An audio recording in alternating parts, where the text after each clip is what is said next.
പിടിക്കാൻ വേണ്ടി നടന്നു കൊടുക്കുകയാണ് അല്ലേ?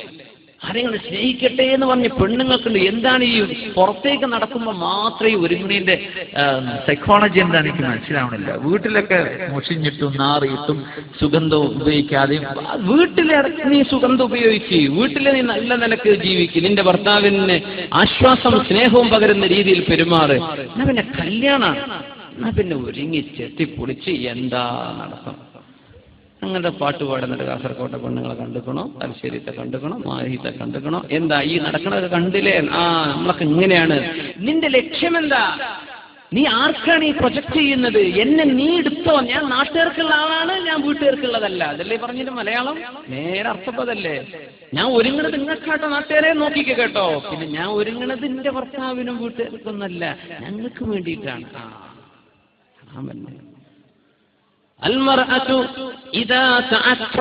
ഏതെങ്കിലും ഒരു പെണ്ണ് അത്തർ പൂശി പുറത്തിറങ്ങിയാൽ അവൾ വ്യഭിചാരിണിയാണെന്ന് റസൂലുള്ളാഹി. അട്രാക്ട് ചെയ്യാൻ നല്ല ശബ്ദമൊക്കെ നല്ല മെച്ചപ്പെടുത്തി എന്തൊരു സ്നേഹത്തിലും മയത്തിലും അന്യ ആണുങ്ങളോടും അന്യ പെണ്ണുങ്ങളോടൊക്കെ സംസാരിക്കുന്നത് ആണുങ്ങളും പെണ്ണുങ്ങളും. ഹറാമല്ലേ മുഅ്മിനെ? ഹറാമാണ്, ഹറാമ. കല്യാണം കഴിക്കുന്നവരെ വെയിറ്റ് ചെയ്യും. അതിന് നിനക്ക് പറ്റണില്ലേ? നീ നോമ്പ് നോറ്റോ. നിന്റെ വികാരം നിനക്ക് പിടിച്ചു വെക്കാൻ പറ്റുന്നില്ലല്ലേ? നിക്കാഹ് ചെയ്യണവരെ, നിനക്ക് മഹർ കൊടുത്ത് ചെലവ് പുലർത്താൻ പറ്റുന്നവരെ പിടിച്ചു നിൽക്കാൻ പറ്റണില്ലേ? നോമ്പ് നോൽക്കുക. നിന്റെ ശരീരത്തെ അടക്കിപ്പിടിച്ചാൽ അത് നിന്നെ സഹായിക്കുന്ന. സുബ്ഹാനല്ലാഹ്. يا نساء النبي لستن كأحد من النساء. شد القرآن. يا نساء النبي لستن كأحد من النساء إن اتقيتن فلا تخضعن بالقول فيطمع الذي في قلبه مرض.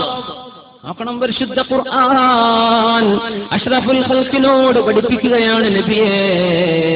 അവിടുത്തെ പെണ്ണുങ്ങളോട് പറഞ്ഞു കൊടുക്കണം നബിയേ. എന്ത്? അങ്ങ് പുരയിലില്ലാത്ത നേരത്ത് ആണുങ്ങളും പെണ്ണുങ്ങളും കേൾക്ക് സഹോദരാ സഹോദരി, സ്നേഹം കൊണ്ട് പറഞ്ഞു തരാൻ.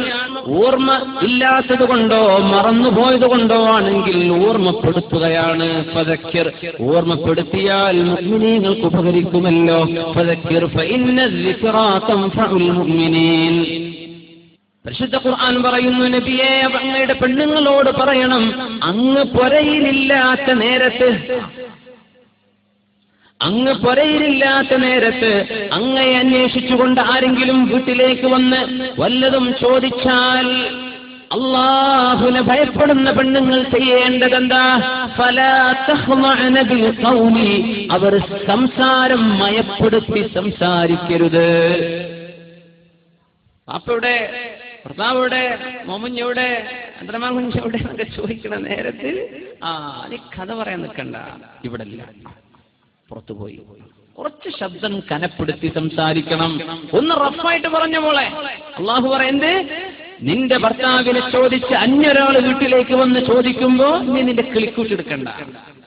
നീ സംസാരിക്കേണ്ടത് ഫലാ തഖ്ളഅന bill ഖൗൽ, do not speak softly. എങ്ങനെ? നീ റഫായിട്ട് സംസാരിക്കണം എന്നാ ഖുർആൻ പറഞ്ഞത്. ഇപ്പൊ നടക്കണതോ ഭർത്താവ് ചോദിക്കുകയാണെങ്കിൽ കുരച്ച് ചാടിയിട്ട്, പുറത്തുള്ള മരണം ചോദിക്കുകയാണെങ്കിൽ യാ അല്ലാഹ് എന്നെ പിടിച്ച് കെട്ടിക്കൊണ്ടേക്കോ എന്നുള്ള വർത്തമാനം പെണ്ണ്. സുബ്ഹാനല്ലാഹ്. നേരെ ഓപ്പോസിറ്റ്. അല്ലാഹ് പറഞ്ഞതെന്താ?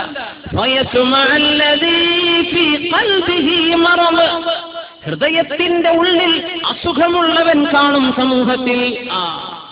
പെണ്ണുങ്ങളെ പിന്നാലെ മണം പിടിച്ചു നടക്കുന്നവരുണ്ടാവും.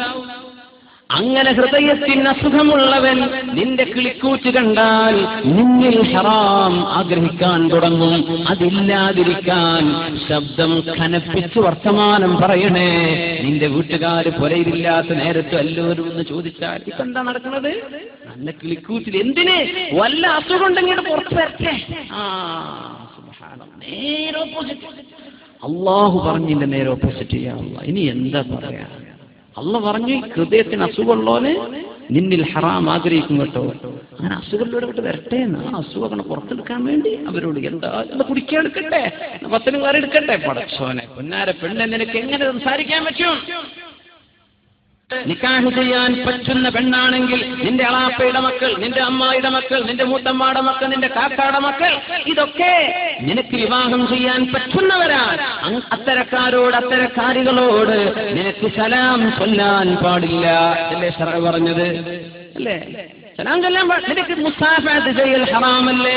അഷ്റഫുൽ ഖൽഖായ റസൂലുള്ളാഹി സ്വല്ലല്ലാഹു അലൈഹി വസല്ലം തങ്ങളുടെ മുമ്പിലേക്ക് ഒരു പെണ്ണ് ബൈഅത്ത് ചെയ്യാൻ വന്നിരിക്കുകയാണ്. നബിയേ, അല്ലാഹുവിന്റെ റസൂലേ, അല്ലാഹു ഏകനാണെന്നും അല്ലാഹു വാഹിദാണ്, സമദാണെന്നും അങ്ങ് ആ അല്ലാഹു എന്തുദ്ദേശിച്ചോ അത് ലോകത്തിന് പറഞ്ഞു തരാൻ വന്ന അല്ലാഹുവിന്റെ ദൂതരാണെന്നും ഞാൻ സാക്ഷ്യം വഹിക്കുന്നു നബിയേ. ഞാൻ വ്യഭിചരിക്കൂല, ഞാൻ മോഷണം ചെയ്യൂല, ഞാൻ നുണ പറയൂല, കള്ളസാക്ഷ്യം ചെയ്യൂല എന്നിത്യാദി വിഷയങ്ങളിൽ അഷ്റഫുൽ ഖൽഖിന് ബൈഅത്ത് ചെയ്തിരുന്നു മുസ്ലിമീങ്ങൾ. പെണ്ണുങ്ങളും ആണുങ്ങളും ചെയ്തു. അങ്ങനെ ഒരു പെണ്ണ് ഹബീബിന്റെ മുമ്പിലേക്ക് കൈ കൊടുക്കാൻ വന്നപ്പോഴാണ് മുഅ്മിനീങ്ങൾക്ക് വാപ്പയല്ലേ റസൂലുള്ളാഹ്? അല്ലേ? മുഅ്മിനീങ്ങൾക്ക് വാപ്പയാണ്. النبي أولى بالمؤمنين من أنفسهم وأزواجه أمهاتهم. നബി തങ്ങൾ മുഅ്മിനീങ്ങൾക്ക് അവരുടെ ശരീരത്തെക്കാളും ബന്ധപ്പെട്ടവരാണ്. അവരുടെ നബി തങ്ങളുടെ ഭാര്യമാർ സത്യവിശ്വാസികൾക്ക് മാതാക്കളാണ്. അങ്ങനത്തെ നബി ഈ പെണ്ണിനോട് പറയുന്നത്, ഇന്നീ ലാ ഉസാഫിഹു ഇംറഅ, മറ്റൊരു പെണ്ണിന്, എന്റെ ഭാര്യയല്ലാത്തൊരു പെണ്ണിന് കൈതരാൻ എനിക്ക് പാടില്ല മോളെ എന്ന് അഷ്റഫുൽ ഖൽഖ് റസൂലുള്ളാഹ്. നീ ഷെയ്ഖാൻഡ് ചെയ്ത് നടക്കാല്ലേ? നിന്റെ ഷോപ്പിലേക്ക് കയറി വരുന്ന പെണ്ണിന് പേര് അസ്സലാമു അലൈക്കും യാ മർഹബ കൈഫ് ഹാലക്, എനിക്ക് ചായ വേണോ, കോഫി വേണോ, ഷവർമ വേണോ, നീ കൈ കൊടുത്തിട്ട് സ്വീകരിക്കല്ലേ? ഹറാം, ഹറാമല്ലേ അത്? പിശാചിന് അവസരം ഉണ്ടാക്കി കൊടുക്കല്ലേ? വിശുദ്ധ ഖുർആൻ ദീനും പഠിപ്പിക്കുന്ന ഏറ്റവും വലിയ വിഷയം, നിങ്ങൾ ആരെങ്കിലും കാണാനുണ്ടോ എന്ന് നോക്കണ്ട, നിങ്ങൾ അള്ളാനെ കാണുന്നുണ്ട് എന്ന് നോക്ക്. അതാ അവിടെ ചെയ്യാൻ വേണ്ടി പറഞ്ഞു. ആരും നിന്നെ കാണില്ല എന്ന് വിചാരിക്കുക, ആരും ഇല്ല എന്ന് വിചാരിക്കുക. അല്ലാഹുവില്ലേ, ഇലക ജന്നതാൻ, നിനക്ക് 2 സ്വർഗ്ഗമുണ്ട്, നിനക്ക് 2 സ്വർഗ്ഗമുണ്ട്. ഖുർആനാ പറഞ്ഞത്.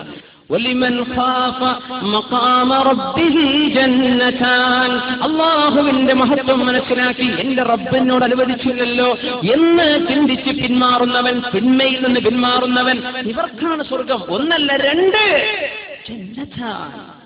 യൂസുഫ് അലൈഹിസ്സലാമിനെ പോലെ ഉമർ തങ്ങൾ പറഞ്ഞു, അൽഹംദുലില്ലാഹ് അല്ലദി ജഅല ഫീ ഹാദിഹിൽ ഉമ്മ, ഈ ഉമ്മത്തിൽ അല്ലാഹു ഉണ്ടാക്കിയല്ലോ റജുലൻ വാഹിദൻ മിസ്ല യൂസുഫ്, യൂസുഫ് നബിയെ പോലത്തെ ഒരാളെങ്കിലും ഈ ദീനിൽ അല്ലാഹു ഉണ്ടാക്കിയല്ലോ. അൽഹംദുലില്ലാഹ്. ഇങ്ങനത്തെ ചെറുപ്പക്കാരികളാണ് നമുക്ക് വേണ്ടത്. ഹറാമിലേക്ക് വിളിക്കുമ്പോ ഞാൻ ഇല്ല മോളെ, ചെറുപ്പക്കാരെ ഇന്ന് നീ ഡിലീറ്റ് ചെയ്തോ നിന്റെ കോണ്ടാക്റ്റുകൾ, ഇന്ന് നീ നിന്റെ ഫ്രണ്ട്സിനെ അൺഫ്രണ്ട്ലി, അള്ളാഹ്ക്ക് വേണ്ടി, അള്ളാഹിനെ വിചാരിച്ചു. പെണ്ണെ, സ്നേഹമൊക്കെ സ്നേഹമാണ്, പക്ഷേ നമുക്കത് പാടില്ല പെണ്ണെ, ഞാൻ മടങ്ങാണ്, തൗബ ചെയ്ത് ഇന്ന് നാളെ നിന്റെ അക്കൗണ്ടുകളൊക്കെ ഒന്ന് ശരിയാക്കിക്കോ.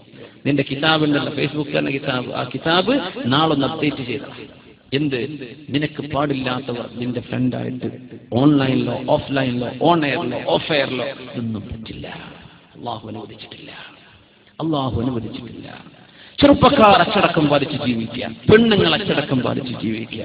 സൂറത്തുൻ നൂർ പഠിക്കുക, ഖുർആന്റെ തഫ്സീറാണ്, പഠിക്കുക. അതിന്റെ സീഡികളും കാസറ്റുകളൊക്കെ എന്തെങ്കിലും എവിടെ നിന്നൊക്കെ കിട്ടുന്നുണ്ടോ നമ്മൾ വാങ്ങിച്ചോളൂ, പഠിക്കുക, നന്നായിട്ട് പഠിക്കുക.